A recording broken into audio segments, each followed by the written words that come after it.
Bonjour à tous. Bonjour. C'est vraiment un plaisir de pouvoir être avec vous dans cette vidéo sur le sujet de la famille. Alors Rihanna, est-ce que tu veux nous dire quels sont les points qu'on va vraiment aborder dans cette vidéo? Oui, donc aujourd'hui, on va voir plusieurs points sur le thème de la famille. Le premier, déjà, c'est qu'est-ce que c'est la famille et pourquoi est-ce qu'aujourd'hui, on parle de famille spirituelle. Deuxièmement, on va voir quelle est la fonction de la famille, à quoi ça sert de faire partie d'une famille.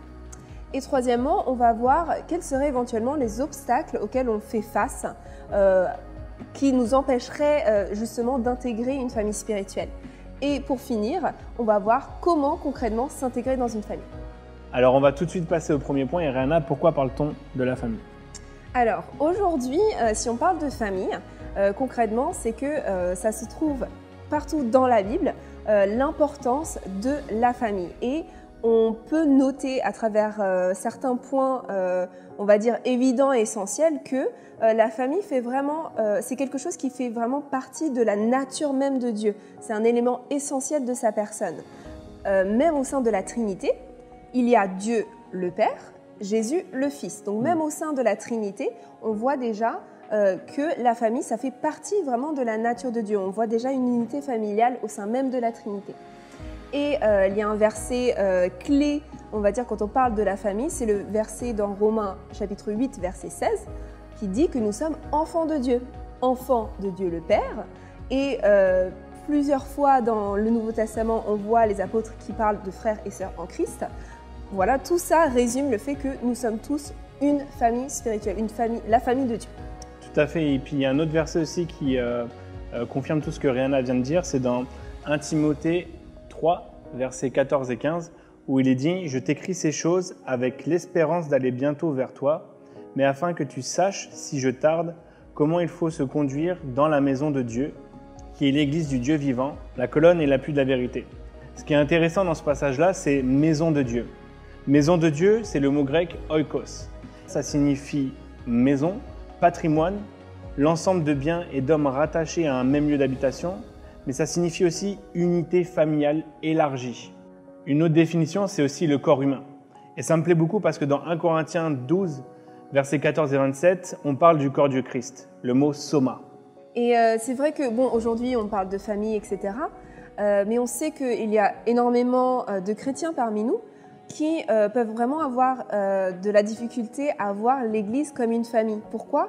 Parce qu'il y a beaucoup d'entre nous qui ont été peut-être blessés dans leur propre famille, qui ont vécu des déceptions, des rejets, voire même de l'abus. Mais la bonne nouvelle, c'est que Dieu veut nous restaurer et veut justement restaurer l'image que nous avons de la famille. Et donc maintenant, on va voir à quoi sert concrètement la famille. Donc David, est-ce que tu peux nous expliquer quelles sont les fonctions essentielles de la famille?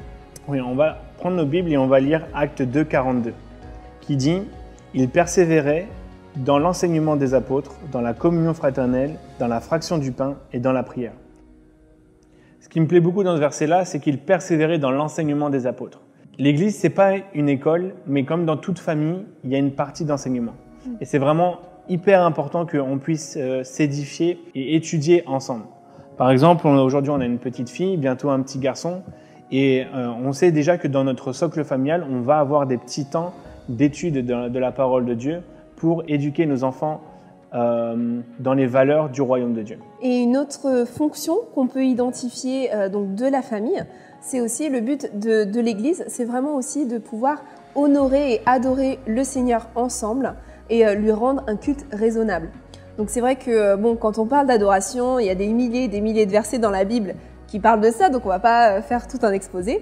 Mais un verset qui m'a particulièrement touchée, alors qu'on rattache pas très habituellement au thème de l'adoration, mais c'est le psaume 133, verset 1, quand on dit qu'il est doux et agréable que les frères demeurent ensemble.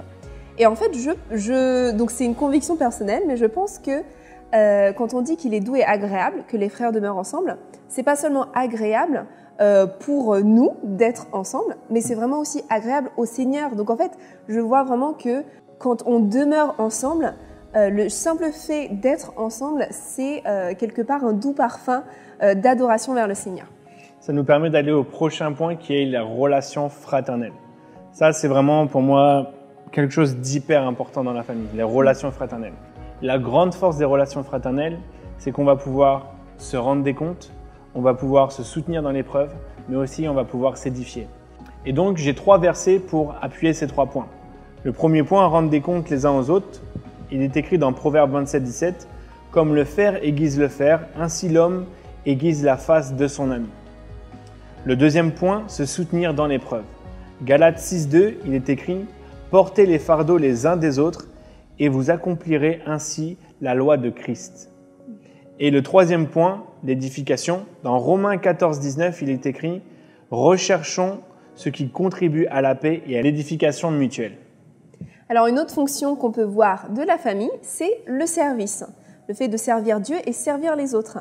Et c'est vrai qu'on peut parfois entendre dans notre vie chrétienne, certains chrétiens peut-être se plaindre en disant oui mais dans mon église je me sens pas nourri ou mais je reçois pas beaucoup de cette église ou je me sens pas comblé à travers cette église. Et en fait je trouve ça dommage parce que je trouve qu'on se limite tellement à voir seulement qu'est-ce que ça m'apporte. Alors que finalement, notre question devrait être qu'est-ce que moi je peux apporter? Parce que Dieu nous appelle justement à servir les uns aux autres. Comme dans une famille naturelle, on ne va pas s'attendre à ce que les enfants font que prendre des parents ou autres ou des uns des autres. Non, dans la famille, chaque personne a un rôle à jouer et chaque personne a des choses à contribuer. Ouais, et ça me fait penser à une histoire, je ne sais pas si tu te souviens. Quand on était en courtship avec Rihanna, donc c'était avant que je la demande en mariage et qu'on soit fiancés, le Seigneur avait vraiment utilisé Rihanna pour me confronter à ce niveau-là. Parce qu'on était dans un parc en fait avec Rihanna et on parlait un petit peu de notre avenir, comment on voyait l'éducation des enfants, etc. etc. Et on est venu à parler du sujet de venir au culte tous les dimanches. Honnêtement, pour moi, Rihanna, c'était simplement une femme religieuse qui avait besoin d'aller à l'église tous les dimanches. C'est vraiment ce que je voyais. Et moi, j'étais pas le gars rebelle, mais j'allais à l'église de mon plein gré. Vraiment, je prenais plaisir à aller à l'église. Et si j'y allais pas, je faisais pas l'hypocrite. Je dis pas que tu étais hypocrite, hein, attention. mais vraiment, voilà, j'étais assez fier de ma position. Et je me disais, je vais essayer de tirer ma future femme dans ce sens-là. Et casser un peu cet esprit de religion. Et Rihanna a dit quelque chose qui m'a mis une fessée, et je sais que c'est le Seigneur qui l'avait utilisé à ce moment-là. Elle m'a dit, en fait, tu vas pas à l'église simplement pour recevoir. Mais ça se trouve, quand tu vas aller à l'église, toi, tu n'as pas envie d'y aller, mais le Seigneur, il avait prévu de t'utiliser pour que tu puisses bénir un frère ou une sœur. Et ça, vraiment, ça a changé ma perception du culte du dimanche. Ça a changé ma perception de la famille d'église. Alors vraiment, n'hésitez plus à aller à l'église. Le jour où vous n'avez pas envie d'y aller, dites-vous que le Seigneur peut vous utiliser puissamment. On va continuer et le dernier point de cette deuxième question, c'est avoir et contribuer à un héritage. Tu ne peux pas avoir d'héritage si tu n'as pas de famille. Et la force d'avoir une famille d'église, c'est de pouvoir contribuer, de pouvoir bâtir avec tes frères et sœurs, et de pouvoir te dire que cette pierre-là, c'est moi qui l'ai placée là. Et j'ai contribué à cet héritage-là. J'ai fait ma part. Et ça, tu ne peux pas l'avoir si tu n'as pas de famille d'église. Ça me fait penser, il y a quelques années, quand mes parents m'avaient demandé si je voulais en fait commencer un petit travail à mi-temps au sein de leur ministère. Donc j'étais justement dans cette question, ok Seigneur, est-ce que c'est ce que tu veux pour moi dans ce timing-là, enfin dans cette période-là dans ma vie, etc. Et donc ce que tu me dis me fait penser à ça parce que quand je priais, le Seigneur m'a vraiment ouvert les yeux en fait et il m'a parlé de façon super claire. Il m'a dit, Rihanna, avant de construire ton propre édifice, commence par bâtir les pierres qui ont été posées avant toi. Et ça m'a vachement touchée et je pense que c'est quelque chose que notre génération doit vraiment retenir, c'est que avant de commencer notre propre chose, il faut qu'on puisse aussi bénir ce qui a été établi avant nous et vraiment travailler avec l'ancienne génération aussi pour vraiment que l'œuvre qu'on construit ensemble soit vraiment soudée et un sens en fait, une logique et une efficacité en fait pour Dieu. Oui, tout à fait. Et on est vraiment dans cette saison-là aujourd'hui. On est vraiment dans cette saison où on est en train de vivre un transfert dans l'Église où la précédente génération est en train de collaborer avec la nouvelle génération. Et ça, c'est vraiment quelque chose d'excitant et on a hâte de voir tout ce que le Seigneur a prévu pour l'avenir. On va continuer, on va passer au troisième point en espérant que tout ce qu'on a abordé jusqu'ici vous aide un maximum. Donc la troisième question, c'est qu'est-ce qui nous empêche aujourd'hui d'accéder à cette famille spirituelle?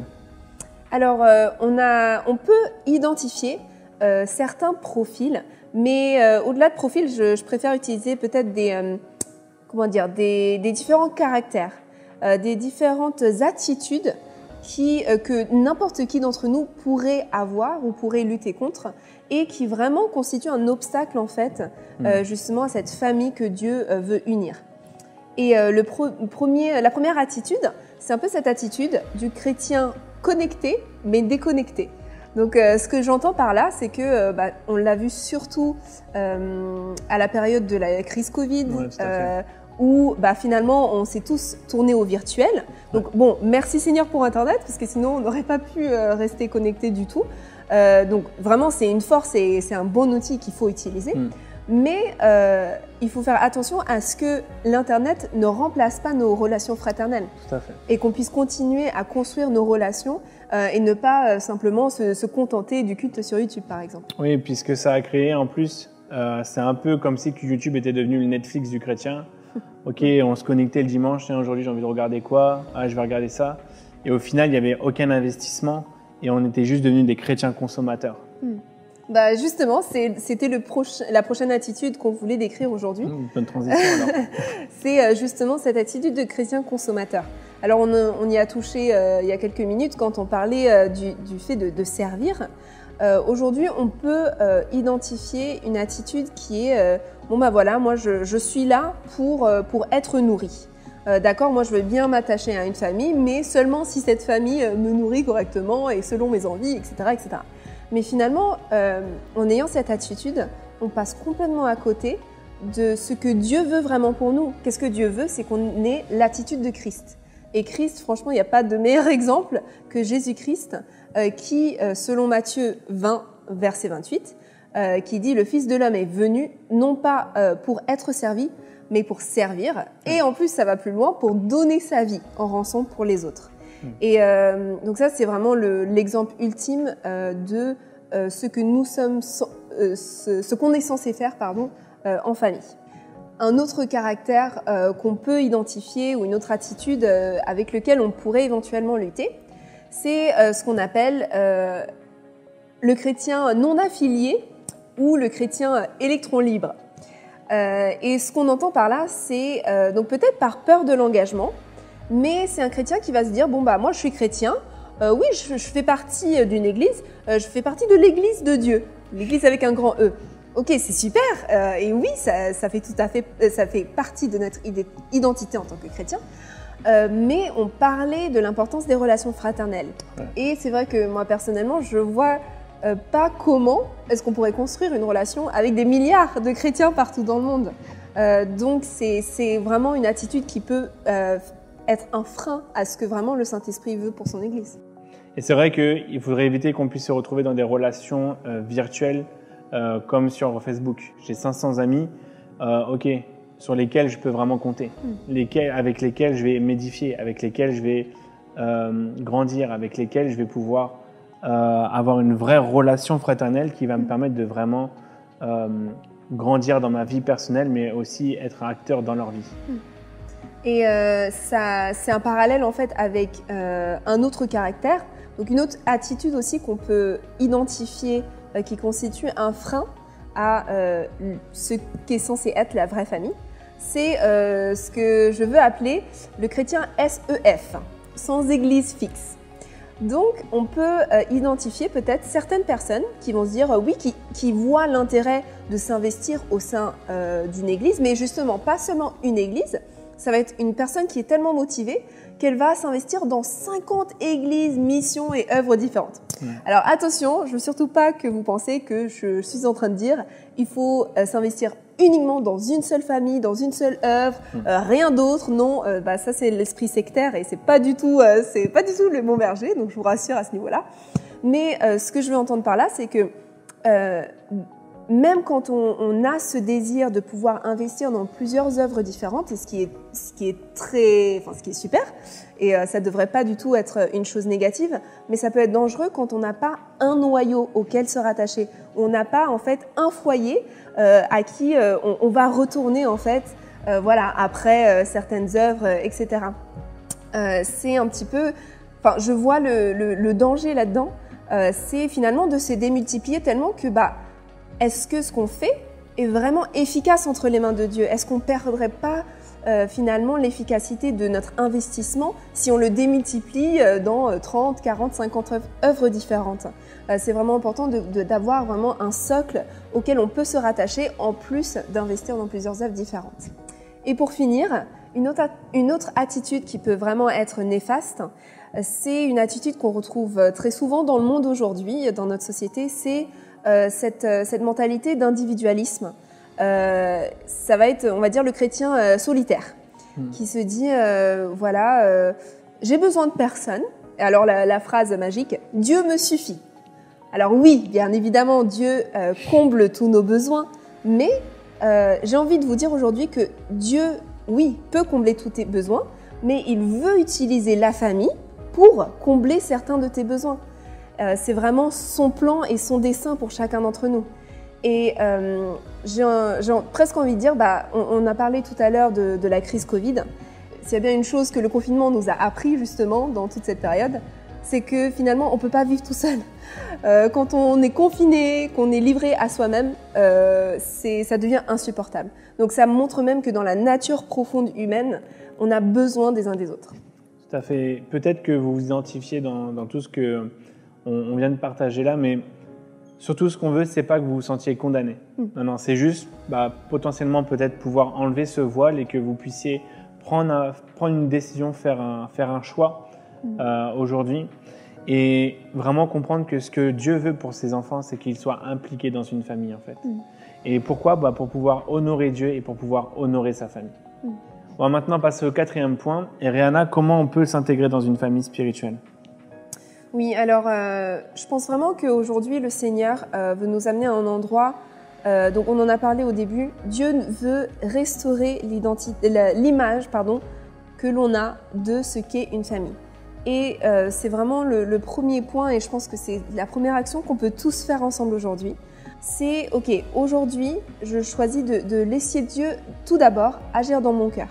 Et on va vraiment vous inviter à faire ça dans quelques instants, c'est de vous mettre devant le Seigneur, de dire « Ok Seigneur, est-ce qu'il y a certaines de ces attitudes dans mon cœur aujourd'hui, non seulement ça, mais aussi quels sont tous les mensonges que j'ai pu accepter à travers peut-être mon passé, mon vécu antérieur, quels sont les mensonges que tu veux déraciner, les images préconçues, les préjugés que j'ai par rapport à ce qu'est une famille spirituelle, ce qu'est l'Église, pour vraiment que Dieu puisse confirmer vraiment sa vérité et vraiment laisser Dieu guérir chacun de nos cœurs. Amen. Et la deuxième chose, pour moi, ce serait de vraiment faire le pas. Juste, tu t'engages. Tu prends la décision, tu plantes le bâton et tu te dis « Ok, je fais partie de cette famille ». Donc on n'est pas en train de te dire que tu dois venir au Bon Berger, on n'est pas en train de te dire que le Bon Berger, c'est la famille pour toi. Dieu va s'occuper de ça et Dieu te dira dans quelle famille tu dois être. Mais vraiment, on veut vraiment t'encourager à t'inclure dans une famille d'église, de trouver une église locale pour vraiment, comme on a dit jusqu'ici, pouvoir semer et pouvoir mettre ta pierre à l'édifice. Alors tout simplement, engage-toi. Alors peut-être que tu te poses la question, ok, mais je veux bien, mais comment m'engager concrètement? Il y a 2 choses très simples que tu peux faire aujourd'hui pour concrétiser cette décision que tu vas prendre dans ton cœur aujourd'hui de t'intégrer à une famille spirituelle. La première chose, c'est d'intégrer une cellule.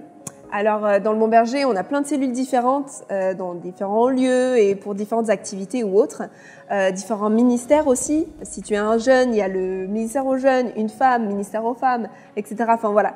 Il suffit de se renseigner.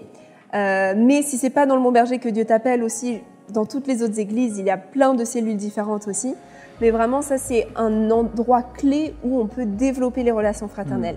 Et le deuxième moyen de s'intégrer dans une famille, c'est intégrer un service. Ouais. Et ça nous permet de répondre vraiment à cet appel que Dieu a pour nous, de servir Dieu, servir les autres.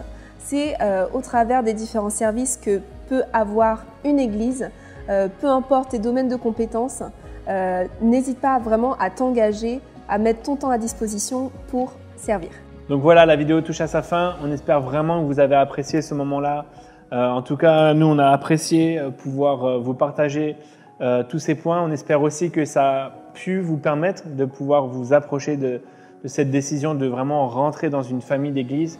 Et juste avant de vous quitter, on va passer un petit moment dans la prière. Alléluia Seigneur, vraiment je veux te remercier pour toutes les personnes qui ont regardé cette vidéo. Et vraiment Papa, on ne veut pas s'appeler frères et sœurs parce que voilà, c'est un terme religieux. Non Seigneur, vraiment on est cette famille d'église Seigneur. On fait partie de ce corps de Christ Seigneur. On est tes enfants Seigneur. Alors vraiment je bénis mes frères et mes sœurs Seigneur. Et je déclare Seigneur dans le nom puissant de Jésus Seigneur que tu les aides à trouver cette famille d'église, à trouver cette église dans laquelle s'investir, s'impliquer Seigneur. Et tout ça Seigneur pour ta gloire Papa. Dans le nom glorieux de Jésus je prie. Alléluia.